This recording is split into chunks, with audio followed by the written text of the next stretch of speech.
Hello guys, welcome to my YouTube channel AI Discoveries. So today I'll be talking about uh, RAG, Retrieval Augmented Generation of the Generative AI.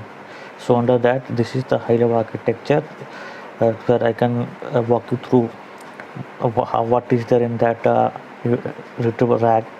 In that RAG, there are two components. One is embedding, and the other thing is uh, fetching the embedded data from the vector store to provide the answer. Now this is a high level architecture. You can see here, whenever user query is provided, whenever user asks for any question, it will go to the it will generate the embeddings, and using the embedding model, it will create the embeddings and then store to the vector database. And after that, whenever there is a whatever the user query is coming, it will extract using the text model and provide the response to that. So whatever the vector data it is stored over here, it will perform the similarity search and try to provide the answer. Now with respect to what is there in the embeddings, I'll be walk you through that. So under the embeddings, there are two components. One is embedding, and other is the providing the response architecture. So here in the embeddings, the various four components are there. One component is we need to first load the data. So data would be any kind of any format like txt file, pdf file, ppt file, docs file, any data or json file, or maybe you can fetch it through the url. So once you get the data, you need to split the data. So that splitting of data would be in the forms of chunks. So once you uh, split the data in the chunks, it will be loaded for creating the embeddings. So what this embeddings is basically the numerical format of the wordings. So what, let's suppose generative AI, so it will create a generative one as a token, and it will create some numerical data, so that you will be able to fetch the data. Now once you created the chunks of data into the embedded data, so this is the numerical data will get stored into the vector store. So today what I'll be showing is like, this is the embedding I'll be showing, and in that there are two components. First component is let's suppose you have one document, and you have added the embeddings, and let's suppose you wanted to update that embedding. So you have added some data on top of it, like here in this example here, uh, there is a two file with the same name. One file is having only the data related to the generative AI. What is generative AI? There's nothing after that, but this is the another data where there is a generative AI definition, and also it is containing the machine learning definition. Now what I'll do is, I'll first create the embeddings of this file, and let's suppose after some update you wanted to update the embeddings. So what embeddings for this machine learning as well. So in that case, I'll showcase how you can actually update the data without deleting all the vector data of all the files. So let me cancel all this. Now let me take you to Visual Studio Code. So here let's start with the requirement of txt. So these are the libraries which is required to start with that. So first library is python pypdf. Pypdf is basically reading the pdf, load the pdf data, and transfer it for the embedding. That is one. First CPU is basically to store the vector database. For that we have using it. LangChain community is basically is a wrapper for the generative AI, where we use this LangChain for the embeddings. So LangChain core, and in the LangChain we have core open, and again there is a LangChain OpenAI. In the LangChain OpenAI is basically as I mentioned, wrapper for the generative AI. So this is one generative AI, and LangChain is act as a wrapper for that. Now UVCon for running, and pandas which is for data frames. So let's start with that. So as I already mentioned, we'll start with I'll not start typing it, so let me start with that. So here you can see these are the libraries. I'll walk you through on the different libraries. What is libraries? So these libraries we don't require that because we are not dealing with the Azure, we are dealing with the OpenAI. So here this is the LangChain community where Versailles vector DB is used. This is pandas for that, and next text splitter for splitting the text, and along with it is reading the data through recursive character splitting. Now this is the path leaf, basically used for moving the file from one folder to another folder. This is OpenAI embeddings, and again the PDF loader, which is we are having it, and this OS and subtle and different. These are the different Python libraries which is used for our implementation. So, and this is OpenOS.env. We are reading the API keys for that. Now first thing is when we are starting our implementation, we have a different function and logic to create the embeddings. First thing is I'm creating a global variable delete file add file as a list, and declaring the embedding model. So this is my embedding model, and this is the object of the OpenAI embeddings. Now this is the one function to load the vector store data. Now if you wanted to see the vector data, and this is basically used when we are kind of updating the data. So this is one data. In that, what we are doing is we are this is the object of embeddings, Versailles embeddings, where we are loading it, and when with that we are kind of initiating the variable of doc store, which is a variable of vector DB. Once we are do that, we are doing some manipulation. We are reading the data. So the way the data is coming is something like we in the form of keys number, in the form of index 1 2 3 4 5, and after that there would be metadata. After that everything will be stored, and it is splitting, and we are fetching that.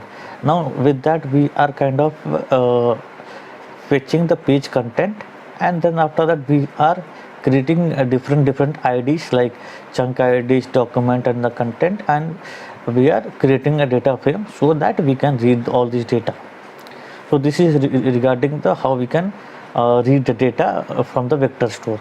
Now this is for when we are updating the data. First we need to delete the existing, like for the generative AI file, whatever the existing file we have, we need to delete it first. Then for the particular file we need to update it. In that case we are not, let's suppose you have created the vector database for two files. One is budget file. If you can see here, there is a budget file and there is a generative AI. So in that case, when you are updating it, you don't need to delete the budget files, you just need to delete the generative AI files. So that is what it requires for. So it is has two parameters. First parameter is for side object, and the document, what is the document we are going to delete it. And now this is the function for listing the directory, like obviously it's a Python implementation. We are just listing the what are the files into the directory and sorting it. So that is one.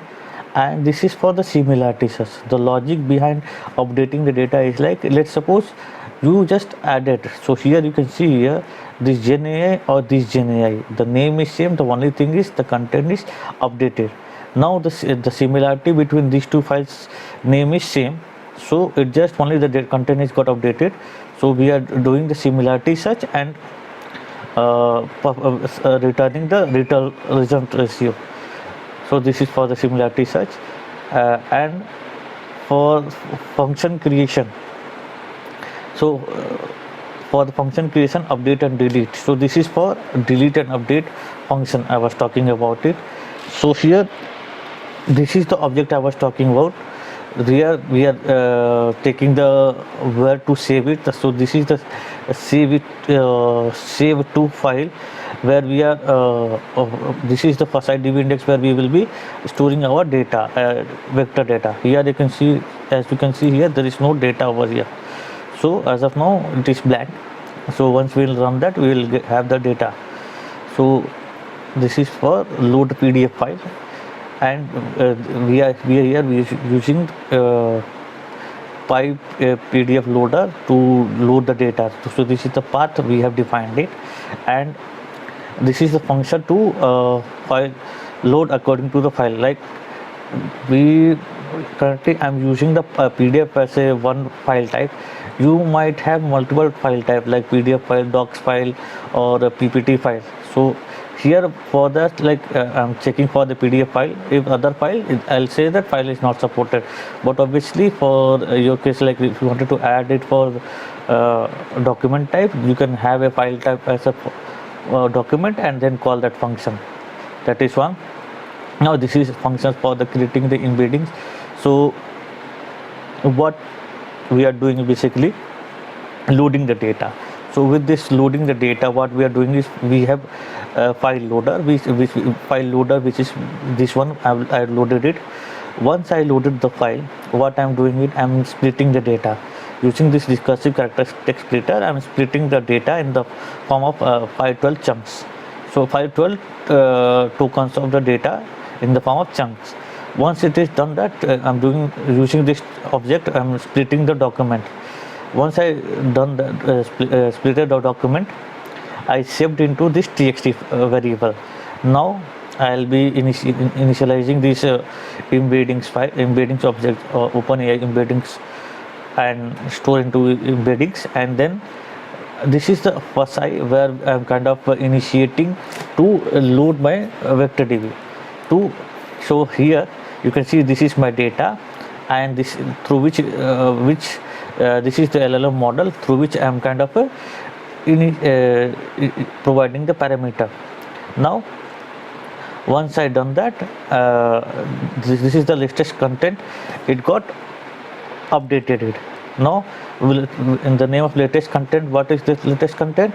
This is the text, and this is the model through which the vector data has been created, and it is saved to the file. Okay. Now here when you are saving for the first time, you need to check that whether is there any file or not. Why? Because if there is a already file existing, you just need to update it. You don't need to go for the first time. If the length is 0, it means if the data is 0, then you just need to load that latest content and save it. And if not, if there is existing file, then load the old content and merge the latest content and then save it. This is how we create the embeddings and store the embeddings. Then once you created the embeddings, once you created the embeddings for these files, you just need to remove it from one folder to another folder. So this is what we have used it, and this is the main process where we start embedding process. So that function which I have explained it is just for what is the process to embed it. Now under that, when we are starting with embedding process, so we have in list and we have out list. So I was talking about, this is the input file, input directory, and this is the output directory. So I have created a in list file where I can take files one by one from in the in list, and once I created the embeddings, it will be get stored into output list. Now what I am doing is I am taking this list file and storing into this lists, and I'll start with the for loop. What I'm doing the for loop, I'll be checking if there is there any file into the output directory or not. If there is no directory, you can directly start embedding process, start adding the embeddings. Otherwise, if there is a file, you just need to match it, whether you need to update the data or not, or it's a unique file. So that's why I'm checking it for the in list. here once if the length is greater than 0 for the out list, it means some file is there, so that file need to be matched from the in list. So here we are matching one by one using the similarity search and getting, if the ratio of the similarity search is more than 90, it means it would be the same file which will be used it. And then after that, if the same file, we need to start deleting that. So we will delete the file, we will call the function to delete it. Once it is deleted, it will return the success. And once it is, we recognize that success, we will start adding that file, the updated file. And once embedding is successful, what we are doing is we are moving the file. Otherwise, if anything happen, we will say that error in embeddings or error in updating or deleting the data. Otherwise, if there is a unique file, we are adding the embeddings and moving the file. At last, as I've already mentioned, this is the first scenario where there is no file in the output directory. So this is how we create that. Now let me I have copied each and every component under the one file so that we can directly run through that and see whether it's creating any embeddings or not. So this is how. So let me just run that. So Python, I have already installed the requirement.txt. So you can just give pip install -r requirement.txt. So that the way you can install that. Now here you can just run that. So first try, not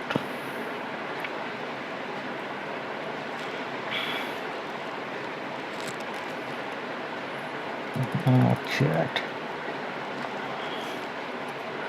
embeddings of Python. As you can see here, there is no data over here. So let me just showcase that. So here you can see this this is budget file and this is the generative Gen AI file. I'll be creating the embeddings of it.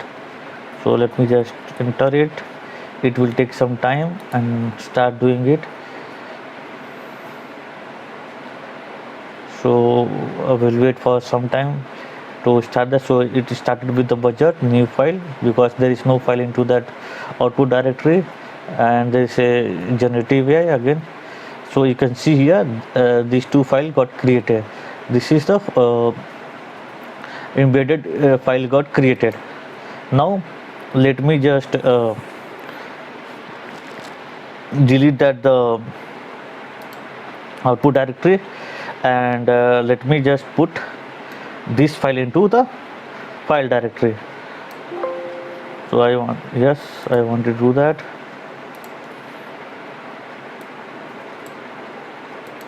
So let me run through again. So as of now you can see, let me showcase whether the data is updated into this file or not. So let me take you to this point where I have created the function where you can actually read that. 1 minute.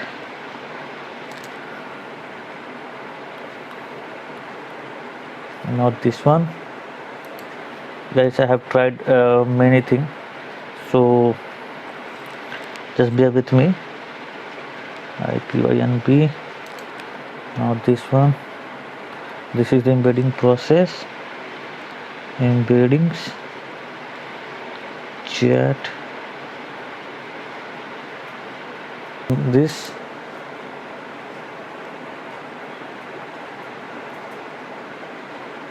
So let me quickly run this and activate the API key.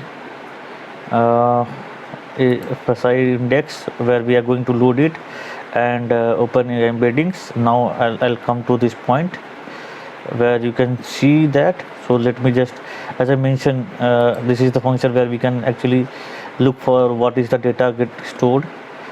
So as you can see here, this is the data got updated into this vector DB. So let me here you can see that what is generative AI, and there is nothing related to the machine learning. Let me just run through the new file.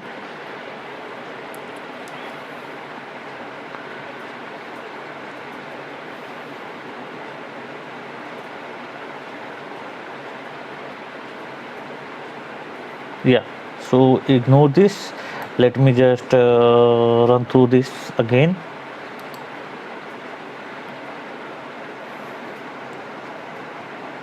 So again the data got updated, and this is how we got the data with respect to the machine learning AI innovation, and this is how we get that.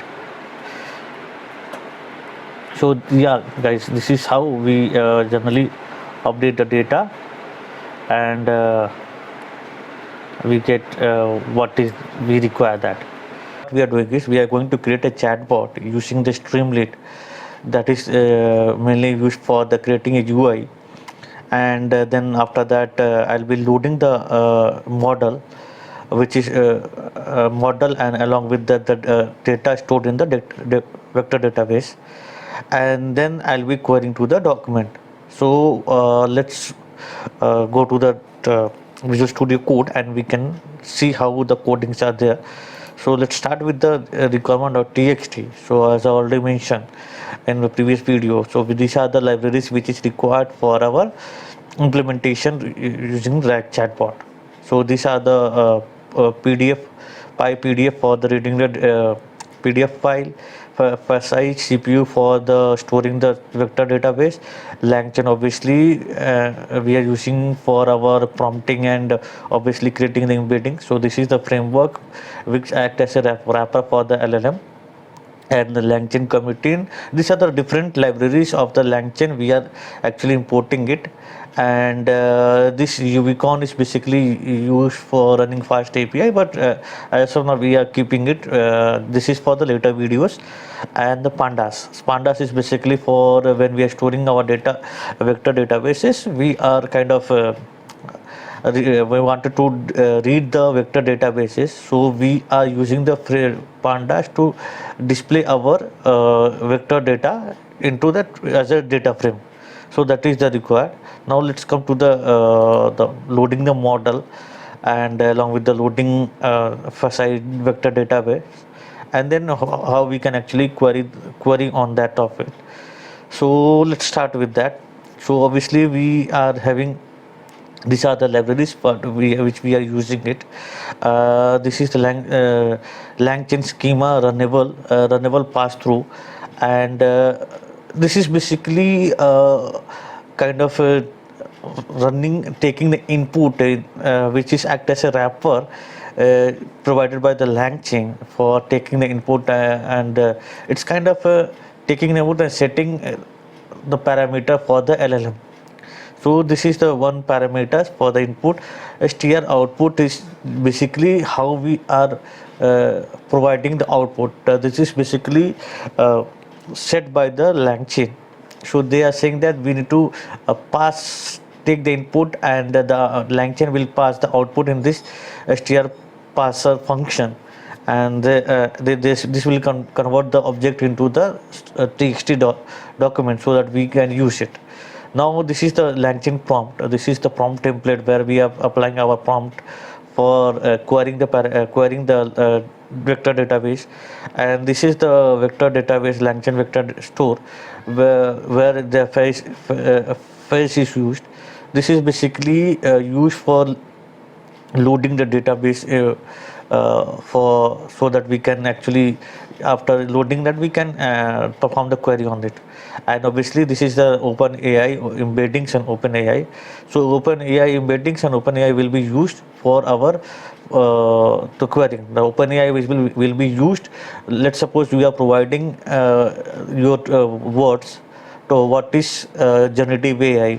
So in that case, OpenAI embeddings will be using to convert your embeddings into vector data, and then after that, using the OpenAI, it will be performing their using their intelligence. They will be performing the comparison and providing your answer. So and this is one, and this is the logger. We are basically logging using we have created the logger function so that we can log what is the input, what is the query we are giving it, and what is the if let's suppose if there are there, so that we can capture it. You can keep your logging or not, it depends on you, but just for I have implemented it, I just wanted to showcase that. Now this is the secret, I am opening it now. Here in the OpenAI, what I'm doing is I'm just using the os.environment. I'm just loading the OpenAI key so that I can pass the key to the LLM. And this is the shape tool. This is the shape tool is basically where the vector data is stored. If you see here, this is the data, it is getting stored in the name of the embeddings. So that is one. And now embeddings, I'm initializing, creating an object of OpenAI embeddings, and this is the model which is got passed. And this is the object of the first side where I'm loading the vector data. So if you see here, this is the vector data location, this is the embedding which we have created it. And allowed dangerous serialization is basically used for when we are passing some sort of different type of data, and we wanted to deserialize that. In that case, we require this allowed dangerous deserialization true. So that is one. So we have object of vector db, and we have the object of embeddings. Now what we need to do is we need to retrieve the data. So what is the concept behind the RAG chatbot is? So first of all, we need to create the embeddings. So how we are creating the embedding is we are loading the data, creating into chunks, then creating the vector data, and then storing into the db.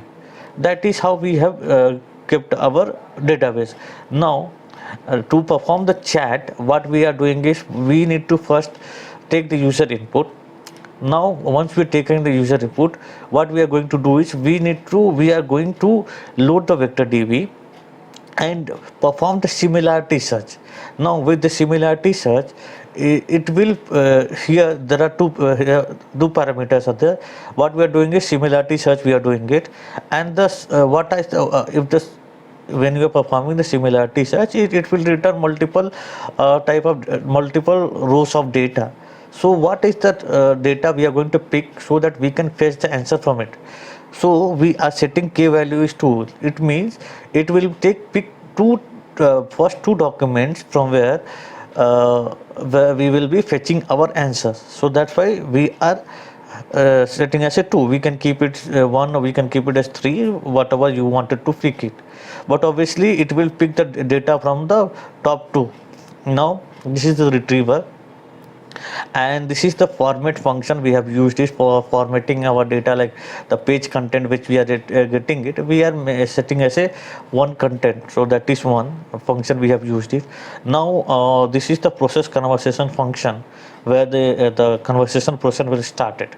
So what I'm doing is I'm just initializing LLM model, and in the LLM model, this is OpenAI LLM model, and in the model, what is the model I'm defined it, the temperature and the max retries we need to define it. So the temperature and the max, the parameter about the temperature and other, there are top p, top k, other parameters are there. I'll be explaining in a different video. So but yeah, this is the parameter we need to set it as of now. And this is the template. So this is the prompt we need to provide it. You can prompt in any way, like this is my way of providing the prompt, like you are the AI assistant expert analyzing in the Word PDF document and providing in the context. So this is what we have provided as a prompt. So I'm just defining the LLM to act in that way, and this is the context I'm providing it. It's something like the data retrieved from the this as a similarity search we are getting it. This is the context I'm providing, and this is the question which is the input, what user has provided the input as input. This is the input I'm passing it. So now once I created a template, I'll be passing to the prompt template. So this is the prompt template object, and from prompt template function we are passing this template. Now everything is ready. What I need to do is I just need to invoke the chain. So what is the chain is basically kind of a running sequentially and perform the activities. So here we have the retriever. Once I get the retriever top two data, I'm making the as a one content, and I'm taking this question, the input from the user, and then I'm passing to the RAG prompt, and then using the intelligence of LLM, I'll be fetching the response, and then I'm passing the response to the str out parser. Once the parser is provided answer, it will give you the response out of it based on the input. Now how we are going to invoke is like, we have this rack chain setup. Now with using the rack chain, we just need to invoke with user input. Now whatever the user input, it will get passed to here, retrieve the answer, format it, rag prompt, it will pass to the every parameters we have fetched it, and then using the intelligence of LLM, we are extracting the answer, and then similarly passing to the output parser. Now what we are doing is, we are just logging the variables like user input, and what is the response we have got it. This is a positive scenario where we are getting the response, and this is the format we are doing it. And this is the exception. Basically what we are doing is, when we are having any exception, it will also take what is the input and what is the exception response it is coming. So that is how it will give that. So it basically print that if something went wrong, and then if something other exceptions are there, then log variables are getting invoked. And this is how you are kind of running that, like I just need to run it. So obviously this is what with respect to the chat prompting with respect to the LLM. Now let me execute this code. So let me just um, open that. So this is one. So everything is, I'll just have transferred over here. So it is just one by one I just provided it. So I just need to run that. So let me just run that, save it. I just need here I have provided my input, so I just need to just provide first I embed, not embedding, first I rack chat.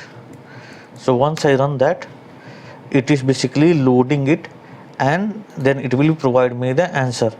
So let's run that. So here you can see, here it is the retriever tag is opened, it fetches the document, what are the document, and it is providing the 3.1 percentage.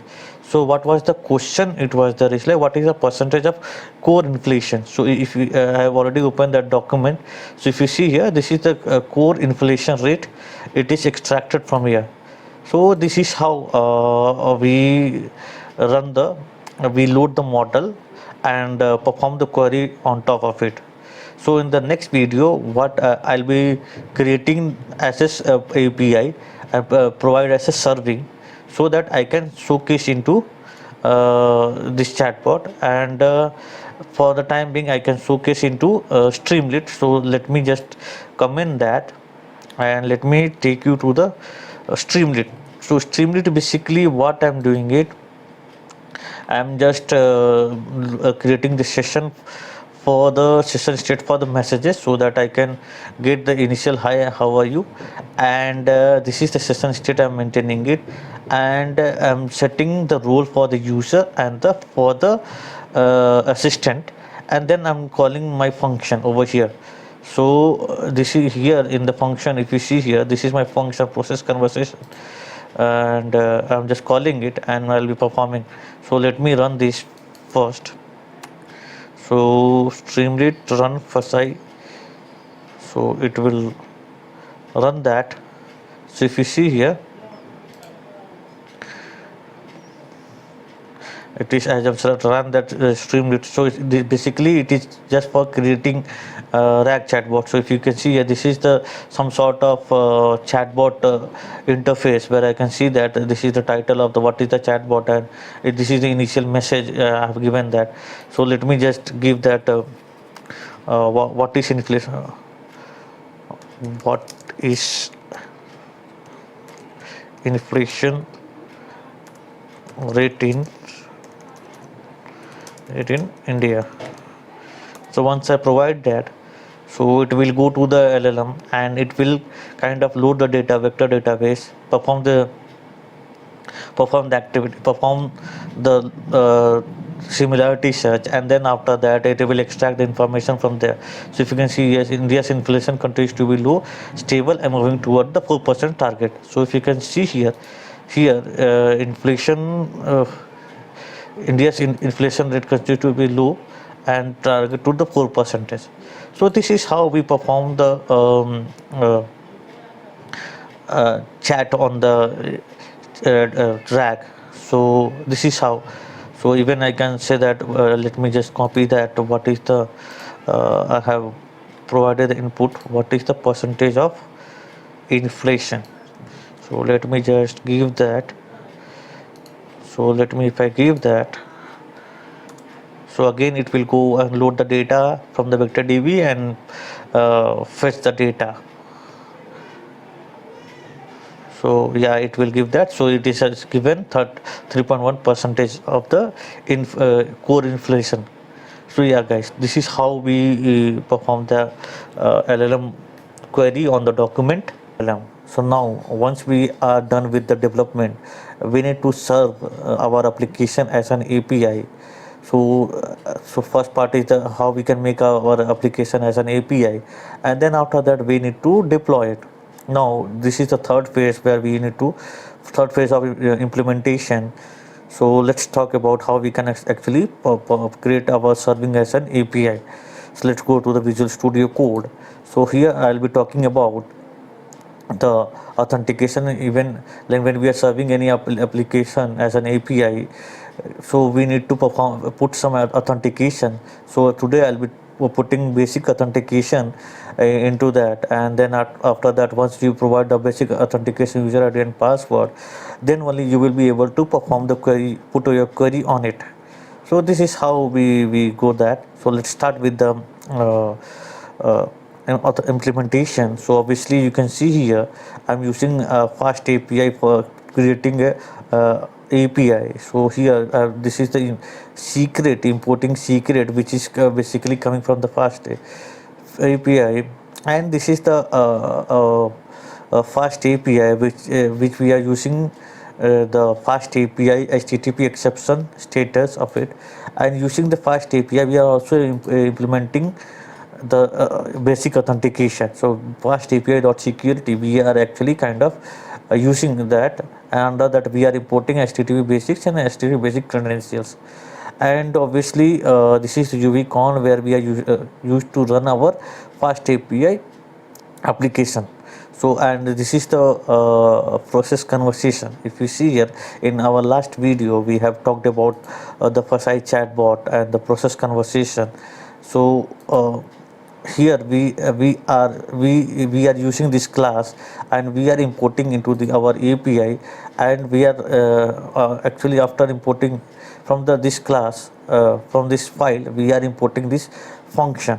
So we will be using to once we are done with the basic authentication, we will be passing our query parameters to this function and fetch the response. So what we are doing is, the first step is to start with. So we will create the object of the fast API, and this is the object of the basic authentication HTTP basics. And now here what we are doing is we are using UTF encoded method to actually encode our the user ID and password while on fly communication from the server. So this is the credential dot username, and this is the correct user ID. This is the variable we have provided it. And so when user provide the user id, it will come to this variable, and this is the correct data we have stored it for the comparison.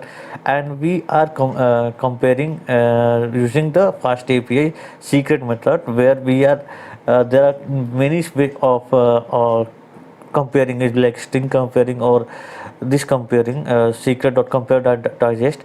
In the string comparison, it is basically perform the string, and it is basically like let's suppose if half of the string is got match and half of the string got a mismatch. So for half of the message it will run fast, and for the next other half of the string it will say that no, it is not matching it. In that case, the hackers basically try understand that okay, for when it is running fast, it will it means like half of the password is correct and half of the password is not correct. So in that case, what they are doing is half of the they will keep the half of the password, and then after that they will again attack on the time basis. So to reduce that, it is using we are using the tick method to perform this comparison. So this is basically the concept behind the fast api security. So this is one again. For the password, we user will provide the user password provided will come to this, and this is the correct password we have defined it. And when we are comparing using the tick method, this is what. And then after that, this is the headers for the exceptions. Now what we are doing is we are doing the get activities. In the get activities, what we are using it, we are taking that user method, we are capturing that whether we already after the authentication whether we got the user id or not. Based on that, we will be passing the query and fetch the information. Now the first process is like compare it, and if this is not comparing it, then and there itself it will say that okay, the user id is not acceptable, try again. Now once everything is authentication is completed, then only we are comparing whether we got the user id or not. So once we got that, we are actually calling this process function. So here is this is the process function, and this is the parameter we have, and we'll passing our query over here.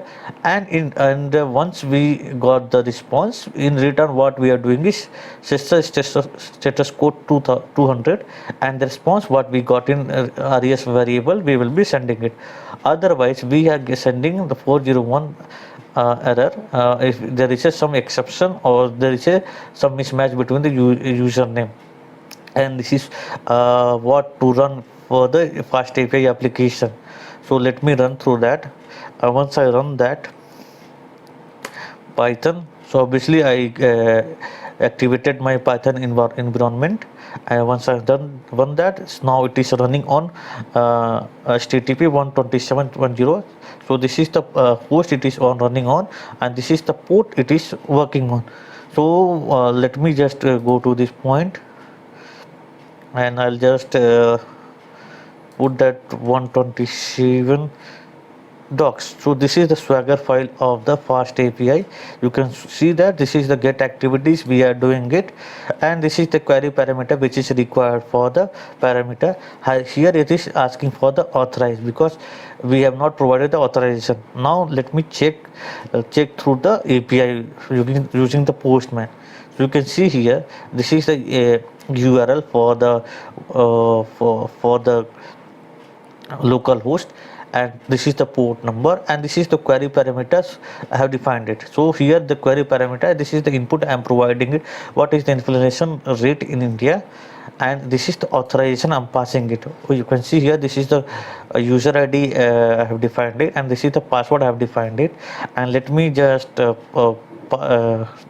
the send activity and send and perform the get activities. Once I have done that, we'll see. So I have got the status 200, and yeah, so I got the status 200, and the response is basically India's inflation continues to be low, and this is the response I have got it from the backend. So this is how we perform the serving of our application as an API. So this is added with the basic authentication, and along with it is works as a fast API. Now the next part would be how we can put our deployment, put our application in Docker and deploy it. So there would be another video for the deployment. So basically we have the different stages of the implementation. First is development, then serving, and then obviously the deployment. So we are once we are done with this serving, we will deploy it to some server or some Docker container, so that we can pass it to the server. AI discoveries. Today we'll be talking about how to deploy the generative AI application to the Docker. So directly let me take you to the Visual Studio Code, where we can actually showcase. So this is the continuation video of what we have developed on the Advance Rag.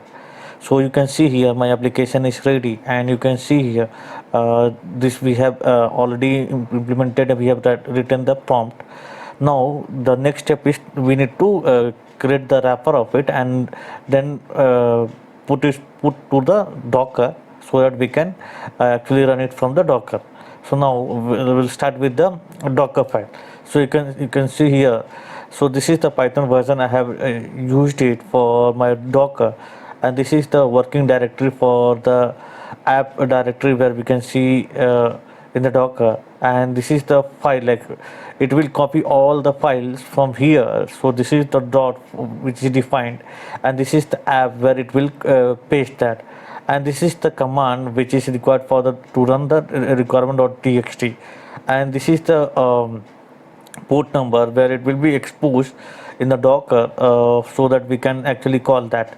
So and this is the command ubcon fast API app, and it will run on the local host 000 and the port number 8000. So let me just before that, let me open that Postman, so that we can test whether the application is running or not. So as of now, you can see here, let the Postman open it. So we will with the Postman we can check that whether the API is working fine or not. So if you see here, this is the local host, and we are trying to do the get activities, and if you see here, cannot send the request because the application is not running. Now let me run through that. So let me build that. So as of now, if I give docker images, so there is nothing in the repository. So let me give that docker build -t and generative AI app, and this is the app name I have given that. And this is the file this is the dot from where it will take the data to build that. So let me just give build. Once I'll give the build, it will start building everything from the Docker, and if you can see here, it start taking each and everything from my local directory, and if you see secrets, everything, it is taking it. And once it is done, once it is taking all the files, it will start doing the requirement.txt file. So once it is done that, this is done. Now let me just if you come to the Docker file, if you see the container here, you can see that this is the got updated the generative AI app. Now let me just run that. So there would be build command. So docker, that is the docker container run -d, that is it means like detach mode, and this is the port number 8000, and this is the fast API, not fast API. We need to give the image name. So generative AI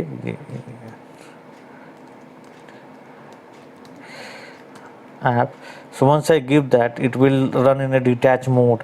So once I give that, it is running in the detach mode, and obviously it is running. So let me just give the docker ps. So it will, you can see that there is a container running over, and it's about 8 seconds we have defined it.